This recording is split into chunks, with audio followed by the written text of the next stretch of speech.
It's Roger Ryan speaking with TG Garrett, Micheál O'Donnell and Paul Rouse alongside him, coining the word Offaly-ness and making it public anyway. Michael Duignan, good morning to you. How are you? I'm good, Jerry. Yeah, thank you. What is Offliness? I was going to say I don't normally get emotional at this hour of the morning, but I can't watch that without welling up a little bit. But well, Roger, first of all, embodies everything that Offaly-ness is: passion, heart, determination, and never say die spirit, I suppose. And we had lost a lot of that maybe over a period of time, and I think the reason maybe Roger was emotional, and we were all emotional the other night in Newbridge, was we've had great success over the last few years, but I think that performance the other night maybe embodied what Offaly was about over the years. Go back to the 60s, 70s, 80s, 90s. We were never beaten. Seamus Darby's late goal, the 94 comeback. Everyone was afraid of Offaly coming down the stretch, and that team were behind several times. It was an outstanding game, first of all, and Louth were absolutely brilliant as well. Two great young teams. That hard to believe how young they were out there with the standard of football. But was that never say die spirit and that commitment and attitude and heart and not accepting defeat and going to find a win in some way. I think that's really what Roger was talking about. He was very emotional, and it was clear in listing off all of the people who got involved and had been involved that it was a kind of a collective, and he was at pains to point out that he was just the representative there who was getting the credit, but did take time to pay testimony to everybody who was involved. Can you explain to us what's going on at the moment and why over the last 5 years there's been success in both hurling and football that kind of mirrors the end of the 80s when there was success in hurling and football at underage level in particular? Yeah, I think, I suppose, look, when I got involved, and I'm gone now as chairman, I suppose I only agreed to come on to do the piece maybe this morning because of the win the other night, and maybe just to reflect, but I'm very conscious, again, it is a massive team effort. But when I came in at the end of 19 as chairman, we were in a very poor place, and it was, I suppose, about rebuilding and what do you do. And I had plans in my head about talking to other counties and looking at other things, and it became fairly apparent to me very quickly that there was no way, only the Offaly way. The Offaly way, it had to be about the circumstances that we had in this county, our structures, our clubs. We're a dual county, we're a small population, we have 41 clubs. We have a huge difference in demographics within each of those clubs. We have some very, very small rural clubs. Like we go from 41 adult clubs down to about 15, 16 underage clubs. So we've only 130 under 14 hurlers in the county this year. That's including 13 and 14-year-olds.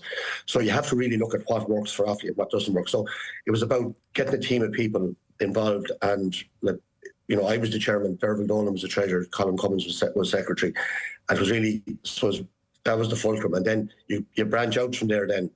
You have a management committee of about 20 people. So who are the best people we can get to do all these jobs? We developed a strategic plan. COVID came then very quickly in early 2020. And we used that time to develop a strategic plan that we never printed, but we ended up with 5 pillars: sustainable club coverage. I won't go into it all now and bore you to death. But we're really interested in the details of it. Coverage, actually, go on. Yeah, if you're happy to share, if it's not secret. No, it's not secret, and it's not rocket science. But with 5 pillars that we ended up, I suppose we engaged with an awful lot of stakeholders, an awful lot of people throughout the county, clubs. All interested parties. We got surveys, online surveys. We had loads of meetings with the clubs, with everybody, and we came up with a strategic plan. So sustainable club coverage was number one, and that's an ongoing thing. With 41 clubs, so we're trying to grow that base because we're so small. So we're trying to encourage all our clubs to field on their own, to set up their own nurseries, to field their own Go Games teams, to spread the base. And that's an ongoing challenge, I would say, and just trying to develop our clubs. Then we have a vibrant games program was the second thing. I would have felt from the outset, been very involved with coaching with young lads over the years, that we didn't have enough matches. We just had a few matches in the summer and that was it. So we have an all-round program. We had over 1,000 underage matches in the county last year. We only stopped for about 2 weeks at Christmas now, and the rest it's all year round between leagues and championships and development squads. The third one was the high performance, I suppose, pathway, and that's where Roger was talking about there, the development squads leading up through our underage teams up to minor. Financial stability, then I come back to that one, and then the respected brand that Offaly was synonymous with success on and off the field. And I think the thing then that I suppose we underpinned that then with a number of key words. How would we operate? And it was courage, honesty, passion, teamwork, ambition, and leadership. They were the 6 words, I suppose, that we said we tried to fulfill that each day as we do our jobs. And it was just a team of people then. Like, as I said, you have a management committee of 41 clubs. You have all your management of your teams, your backroom teams, your kit men, your watermen. Everybody had to have, as much as possible, that love of Offaly and wanting to be there for the right reasons. And I suppose we invest very heavily in our development squads, financially as well as time-wise and everything else. And parents invest hugely. And I would have been very passionate about looking after those young people as well as we could, regardless of whether they ever play senior for Offaly or not. Dr. Conor Burke is in the Bonds in Dublin, and his wife Bridget have been great supporters of mine. And he introduced me to a concept called social capital, and you're probably well aware of that. But I wasn't as aware of that, about what this means to people. The Faithful Fields out there, one of the best facilities in the country. We have O'Connor Park, but the kids going out there every week, hundreds and hundreds of kids being developed, not just as sports people, but as people. And he emphasised greatly to me the importance of that and how that can help their clubs, their communities, society in general. And I suppose that's the type of operation. And then to do that, we spent 700,000, I think, on our teams in 2019. We spent double that last year, and we still only came out with a surplus of 16,000. But I think a massive drawback to a lot of counties is the financial pressure that they're under.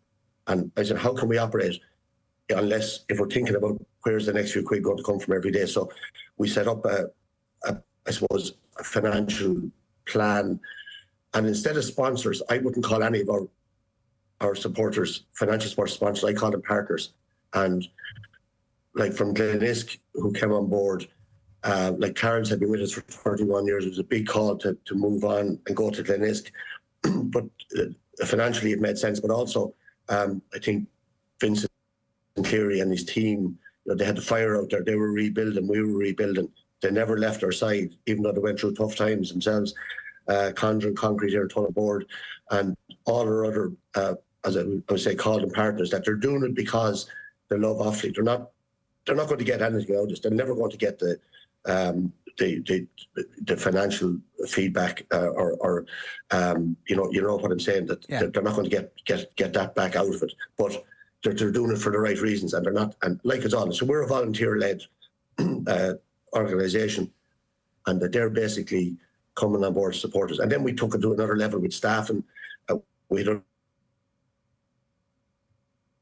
staff. We still have only 2 full-time, our operations manager Jacket and our head of administration Karina Carroll, but they're not really staff. They're 24/7 days a week. And then we had a coaching staff of 3. We now have a coaching staff of 14, led by our games manager Adrian Clancy, who's a hugely passionate Offaly man as well. And we have a head of S&C, we've a head of medical, we've a head of nutrition. We have, I suppose, put all those supports in place.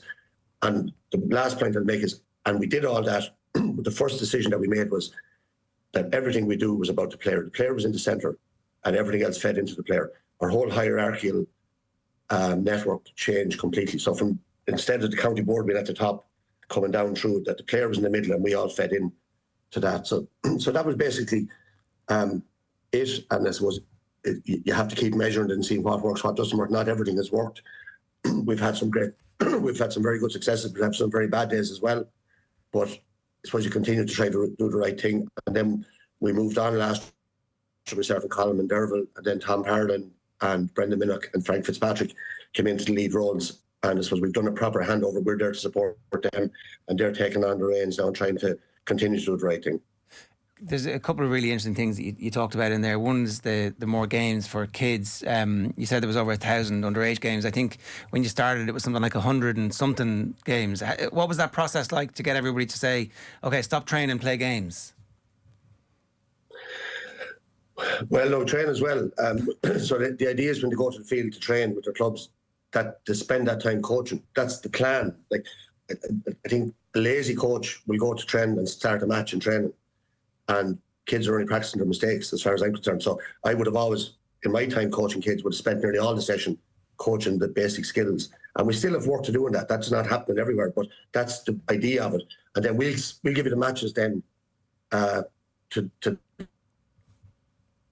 develop that side of things. So that was the plan there. And it was, look, I played a lot of different sports and was, all the way up along, but I just felt there was a massive vacuum. My job was to lead Offaly GA. It wasn't to lead any other sporting organisation.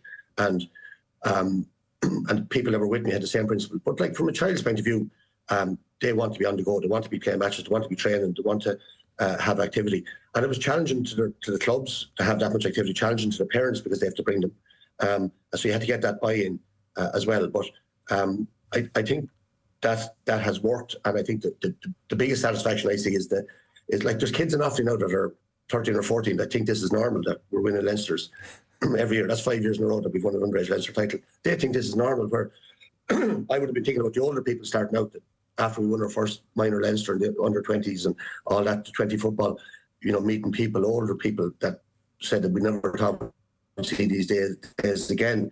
The young kids that were 7, 8, 9 that time never didn't know anything about it. But I suppose now they do, and we're hoping that Roger Ryan's Offliness rubs off on them all.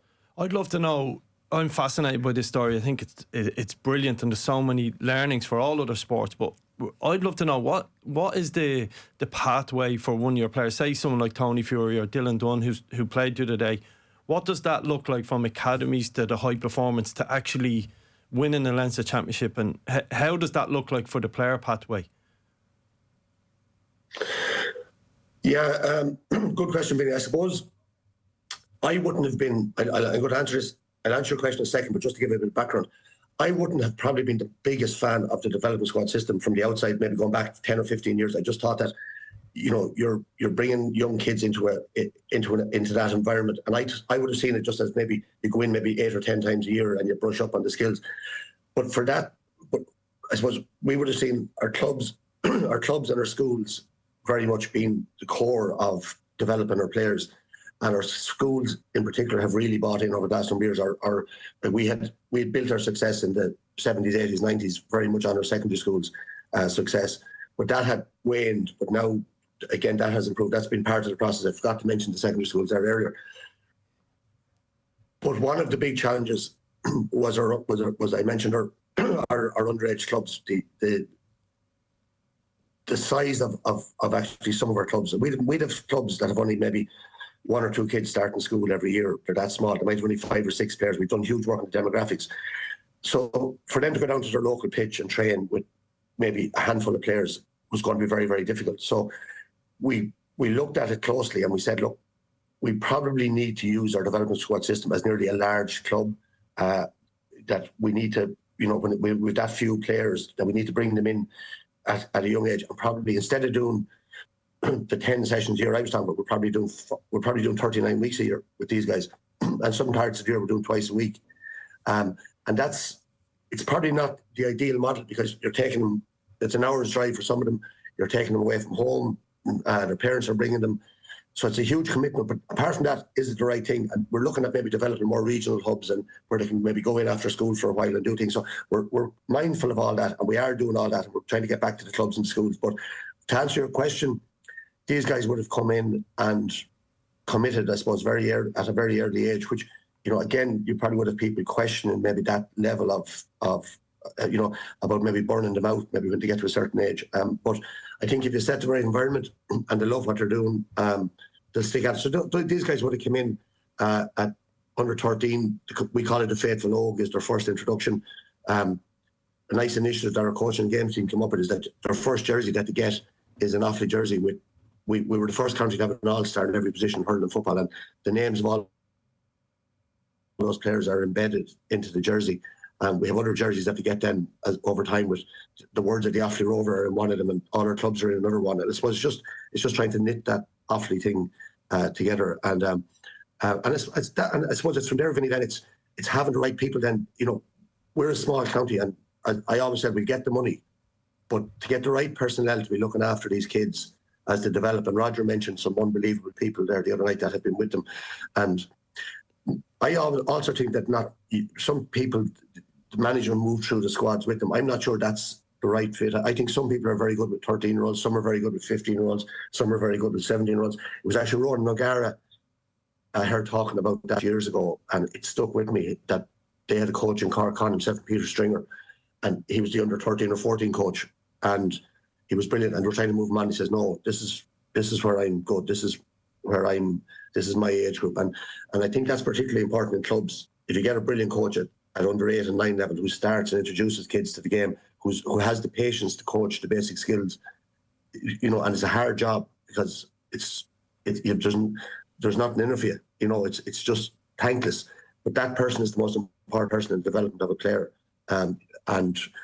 So it's that then, Vinny, it's moving on then that they go back to their clubs, that they have the games in their clubs. Our development squad players have to play for their clubs. There's no such thing as opting out. They have to play every league match. They have to play every championship match. We don't want them developing this sort of I'm better than the lads at home sort of. We want them to go back as better players and try to bring on the other players in their clubs as well. So it's all that sort of, as I say, hopefully joined up thinking where it all sort of fits together over their career and over their development. And I think the people, as I say again, that's over them, that we're very mindful that we look after them properly. You said something really interesting about getting the parents to do the travelling and getting the coaches and the volunteers to do the extra time. Yeah, you got the stakeholders, you asked them their opinions first. So that kind of gave them the opportunity to say, I don't agree with this, or this is my plan, before you said what the plan was going to be. Is that am I characterised that right? Yes, you have, because I'd be very much in favour of that. If you want to bring people with you, you have to involve them. Now, we didn't necessarily do everything that they wanted us to do, but you're right. You won't get that buy-in, whether it's from the parents, from the schools, from the clubs, unless you bring them with you. And people aren't. I'm not going to agree with everybody's view, and they're not going to agree with my view. But I think it is healthy and important. And I suppose from the top level, I think that was crucial with myself and Colin Cummins would be the main strategist behind everything we did. And Derval Dolan on a day-to-day basis, keeping on top of everything. That was the treasurer with me, the secretary. And Colin would have put most of the work into the plan and bringing people together on that.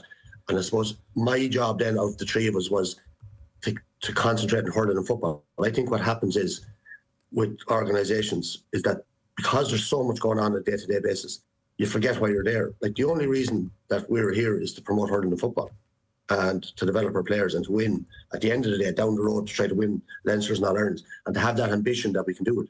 So I suppose that was maybe where my role was. And then when we had conflict between the three of us, because we were very strong-minded people, we had to sit down and say, right, what's the right thing for Offaly here? And I mightn't have agreed. There was one or two things I was very strongly against, but the lads were very strongly, and the consensus was that's the way we're operating. So you do that, and you go together, and you show togetherness, and that's the decision that we made. And I suppose making the hard calls and dealing with things as they arise is the other thing I would say is very, very important. Not letting things fester. If you're doing something wrong, or if somebody's doing wrong, if someone has to be moved along and they're not doing their job, they're tough conversations to have and tough calls to have, but you have to have them and you have to do it.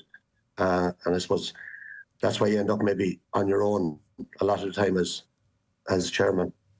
Especially with volunteers, right? Because it's people who've a significant passion for a project, and here you are saying, I'm sorry, but we need to do something different.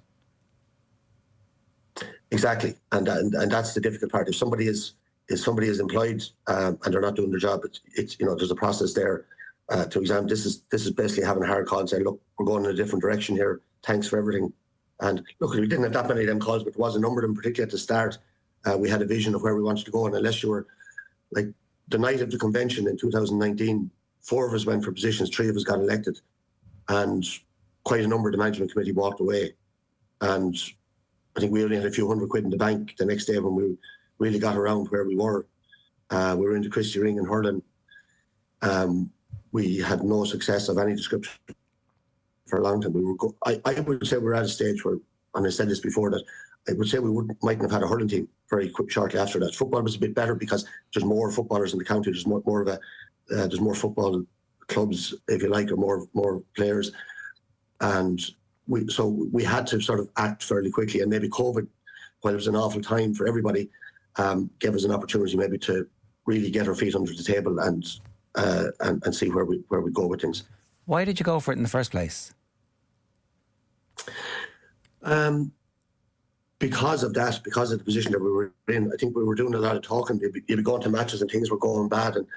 And when we got relegated to the Christie Ring, and I said this before, it was no disrespect to the teams that were in that competition.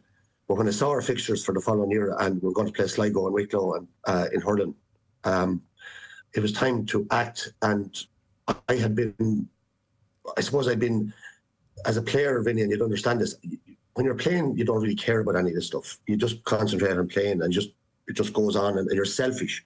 I played for a long time with the county in London and you're just thinking about yourself and about what you can achieve.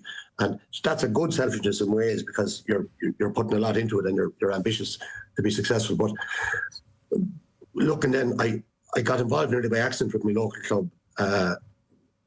My first wife, Adele, had passed away in 2009 and I was sort of training teams and not training teams and doing this and doing that. I was on, public figure with RT, and I suppose I felt I had to lay down my roots at home with my two young lads, and I got involved. I had been coaching the club, but when I say I hadn't been that involved, it was on the administration side, and I became chairman of the minor club in Ballinamerdor in 2010, and I did 7 years there, and we probably followed a similar type of model that I've talked about there, where we had no under 14 team, no under 16 team, no minor team, with very small numbers, very small number of coaches, and went from there to winning 2 minors in 16 and 17, won an under 20, won an intermediate hurling senior B, and we were in the county final last year, senior level, and we have 8 lads on the Offaly panel. 7 lads started actually for Offaly last Saturday against Wexford that live within 400 or 500 yards of my house here, and so I suppose I got a taste for it then, and I said, and other people were talking. We had a number of meetings, which was very unusual. Like we met 50, 60 people that had the same sort of views. We met twice, and it wasn't a revolt. We went to the county board and said, look, lads, there's a group of us here. We're concerned. What are your thoughts on this? Are you going to stay doing what you're doing? We didn't want, I suppose we tried to get the agreement to move on and let us in, and that didn't happen. So we had to go then the nuclear route, which was to run against sitting officers who, and I'd never been at a county board meeting in my life before my first county board meeting when I chaired it. I was at a couple of disciplinary meetings, all right, but I hadn't been at a county board meeting. But it was, so why? Because we'd lost our way, and somebody, I suppose, through the discussions, and I was never, through the discussions that we had, this group developed, and then I got to know Colin and Derville and other people, I suppose Dale kind of looked at me and said, will you do it? And, they probably felt nobody else might get elected because it's a very hard thing to go in and take it. When I say take out, it's probably the wrong way to put it, but that's ultimately what we did. Took out a sitting chairman during his term, and I won it by 7 votes, I think. So a couple of clubs going the other way. We went and met 41 clubs that time. We met every club, representatives from every club. We campaigned for about 3 or 4 months, 24/7. So when you look back on it, it's kind of crazy, really. And I said, woke up the next morning and said, where are we? What do we have to do here? So no buyer's remorse, and like those 41 clubs who you met were presumably energized by the fact that somebody was coming and listening and bringing everybody along with the polls and constantly asking them for their views, while at the same time always having your own idea of what the end goal was. That leads to energizing the base of people who are behind the success of the team at the weekend. Like, it is all part of a continuum. I think that's the lesson for other county boards out there, that unless you have everybody involved, unless you have the stakeholders interested and invested, and those pillars that you spoke about in order, you can't really have the success on the field. No, and look, if you take Roger Ryan, I appointed Roger 3 years ago into the role. Roger Ryan, his brother John played with me. They're salt of the earth people, like they're tough men now. They'd kill you stone dead on the field, right? Roger and John, his brother. And I played with John for years, and what a man. And Roger's the same. Roger's chairman of his own club. Roger has 4 young kids. Roger has a very busy job. And Roger is the manager of the Offaly minor team. And you can see from that, there's nothing put on in that interview.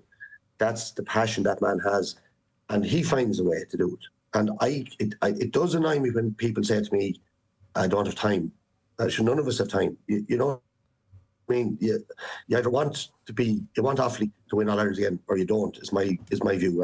And look, I'm trying to step back from it now. I'm still on the county board and central council. I'm back with the club, joint manager of the senior club team this year with Niall Rigney. And I keep saying I'm going to take a backward step and take a year off, but I probably won't. You know, there'll be something else. And I'd love to go back to training the kids actually again back in the club. That's where I loved that. That was my most fulfilling time was coaching the young lads and winning those couple of minors that I talked about. Was the same as Roger there. It was, you get that, you know, when you get that feeling when you've put in the work with a group of people and with the parents and with your community, that's where the satisfaction comes from. If you didn't get that bit of success, you know, it's different. You know, like the great days we've had, like we brought 25,000 people at under 20 All Ireland last year, and 20,000 were from Offaly. That's a quarter of our population. It is crazy. You know, so it's the Rogers of this world, and we're very lucky. And I suppose by having that success fairly quickly, winning the 20 football All Ireland, I suppose a few more people got involved. But like good people by their nature are very busy.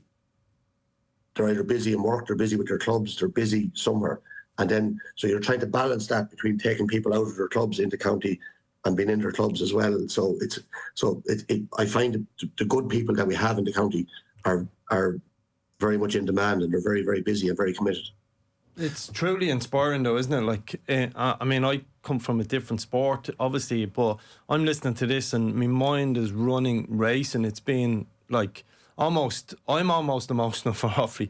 I'm certainly going to get myself an Offaly jersey, but it's, and what people don't see, and Michael would see it probably closer, is it also changing people's lives as well. Like, you think of those young players and the exposure they got and the opportunities in life they'll get as a result of it, on top of creating elite sport people as well for your county. It's absolutely inspiring, and it's such a blueprint for everyone else. You said other counties, for other sports.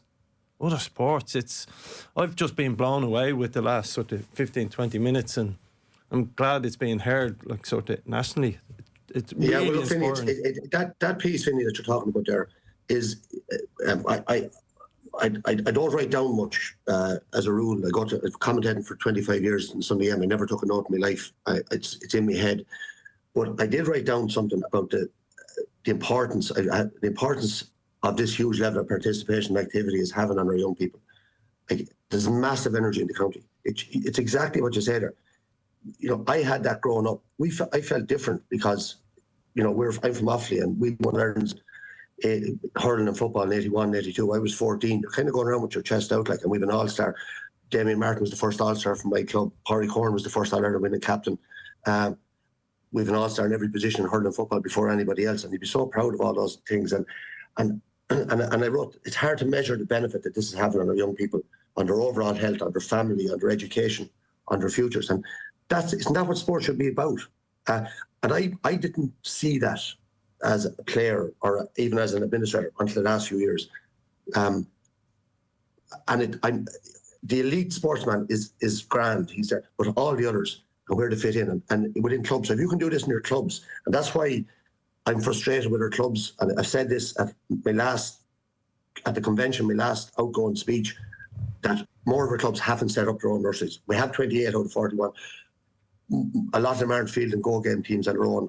Why don't you can get 7 kids to play under 8, boys and girls. And then if you have to join up. But don't be joining up 4 clubs straight away and having 40 kids and having half of them sitting on the sideline and maybe some of them giving it up at 14, 15. So we still have work to do. And you're always challenging people. And that's not that you want to fall out with people. And you mentioned earlier on about bringing the clubs with you, Ger. You do, but you still have to challenge them. And you still have to ask questions of them, and when you don't agree with them and when there's challenges there, you have to say, no, I'm not going with that, I don't agree with that. And, you know, so maybe so I would say out of those pillars that I give out to you, I think the sustainable club coverage is the one we're most under pressure with. Our numbers are tiny and getting smaller, and if we don't address that, we've done huge work in the demographics. I could show you what some of the work that Colin Cummins has done. It'll blow your mind. Every parish in Ireland, every child at every age group in every area, in every school. We have everything. We have all the information there, and we're working through it all the time. But we have to still get more engagement from our clubs. And they probably won't thank me for saying that, but that's the reality. There's one other tiny aspect. Obviously, you talked about the busy people, and that's the volunteers. The ability to increase the full-time professional coaches as well. I know sometimes we can be a bit scared about talking about the professional coaches in the GA, but actually they're really, really important if you are going to have success at schools level sustained, and the development squads. Can you talk to us a bit about them? Yeah, it's a complex scenario to get right. And even recently, a couple of weeks ago, I sat down with a group to we're going to look at it again. So you have them fitting in at different levels. So you take a big town like Tullamore that have quite a number of schools, national schools, full-time GPO on the ground here. Their job really is to go into the schools and get the kids to go to the club, So they're kind of a feeder. Then you go to smaller areas where they're actually needed to go in and coach, maybe in the schools and coach in the clubs at a different level. So we have different levels of coaches. And Nigel Dunn, who was involved with Roger the other night, the Offaly footballer, just retired. He's beyond with you, I think. Great guy. Nigel is there at a more senior level, where he's the kind of, for want of a better word, they're kind of looking after the overall football structure. Dean Bracken and other guys, the same job in the hurling. So they have different roles spread out across the county to try to engage with all our clubs, all our schools, and we have I have to say, I'd be critical at times of the GA nationally in certain areas, but Leinster Council have been very supportive in terms of structuring that, because they're employed by Leinster, not by us. So we pay a contribution, Leinster pay a contribution, the clubs pay a contribution, and then there's a shortfall. I think our overall bill is about 550 a year, 550,000 a year, and we have a shortfall of about 100, 120. And Conjure and Concrete, who one of our partners, have kind of moved into that area, that they're supporting that whole thing. So we've a net zero liability from Offaly for that, from a financial point of view, but we have to manage it then on a day-to-day basis. So it's complex, because again, if they're not motivated, if they're not the right people, if they're not passionate about what they're doing, and they get into and they're there then in a job, in a club, in schools, and if they're not, if they're not performing, for want of a better word, then you have a problem. And if you have a number of people then, so you have to be very careful. It's easy to say, well, we need all these people, but you have to get the right team. And we're very lucky with, as I say again, the type of people that we have on our coaching staff. They're very motivated, and that's thanks to Adrian, our head of games, who works hard on it every day. And not an easy job. So sorry, Michael, just to double check, 14 full-time coaches, is that correct? Yeah. You know, when again, I don't want to make all about soccer. Like, I'm not sure we 14 full-time coaches in academies in League of Ireland. It's that is outstanding work to get that over the line. Yeah, look, that was, we had a vision of how that would operate at the start, and that changed a few times, and it's still changing in terms of their roles. And they help as well with development squads at the weekend. They can maybe get a day off during the week in lieu and all that, so they have to work Saturdays. And so, there's a big buy-in from them. But it is, Vinny, and it's a model that's there around the country that we've looked at other counties. So some counties would have, like Dublin in the early days when I started, I would have said they had 80 or 90. It was hard to even get a number off them, because would have been saying they have too much money, and we'd be critical and saying we can't do it and give us a few more quid and whatever. But they would have very much used them, the GPO model, where they went into the schools and as I say, encouraged the kids to go into the clubs. And you would have thought the likes of a GPO going into Turner College, for example, and bringing kids from Turner College into Ballyboden and St Enda's, very, very clever strategy, as well as everything else. So again, I said we have to look at what Offaly needed, and where these coaches could fit in. And I think we've got to the optimum. I don't think we need any more, but we certainly need the ones that we have. And as I say, that challenge with volunteerism that's out there, of getting enough good people in the clubs and then everywhere else to I suppose, to have the expertise and to give up their time. Like, a lot of parents, I think, are interested, but they mightn't have a background or whatever. So these coaches going around and helping them and encouraging them, and it's just part of as I said, the schools, the coaches, the clubs, the development squads. You try to get it between it all. You try to make sure that the kids are getting the development that they need. we started by asking you this, what is Offliness? I think you've given us a brilliant definition over the last half hour. So you've been great with your time, Michael. It's always brilliant to talk to you. Thanks a million. More welcome, Ger and Vinny. Lovely to meet you. Thanks a million. Cheers. It's Michael Duignan there giving us background really on what's been going on. It is an incredible amount of work. I said that word in Sporting Story. It is like it's a blueprint and it should be copied. And now that he's off the line, I'll say it, there's a job going the FEI. Tell you what, he's if that was an interview he'd have flown through. It was brilliant, wasn't it, in terms of the structures. And the reason why that 14 full-time coach is important is this, when you strip it back to the size of the county. So the contact hours each player is getting potentially has with a full-time coach is huge. And the impact that those coaches can have on recruitment and talent identification and just making sure that... And the last point, really important. There's so much in that. There's so many different things you could underline, and what he said is, but he took everybody on the journey. That's and there was probably some hard conversations, but took everybody on the journey. There is a funding model there, which the FAI could point to and say the GAA gets this funding for coaching, and that all came about when Bertie was trying to convince everybody that the Bertie Bowl was the right project out in Abbottstown, that he wrote a cheque to the government wrote a cheque to the am I right? Am I getting the sequence right? That there was definitely an investment made in Dublin football in particular to help with getting the national stadium idea. Hey, we'll play games there, no problem. Yeah. It's time football or soccer we cash their check now. Yeah, I mean they should ask Bertie for a bit of advice.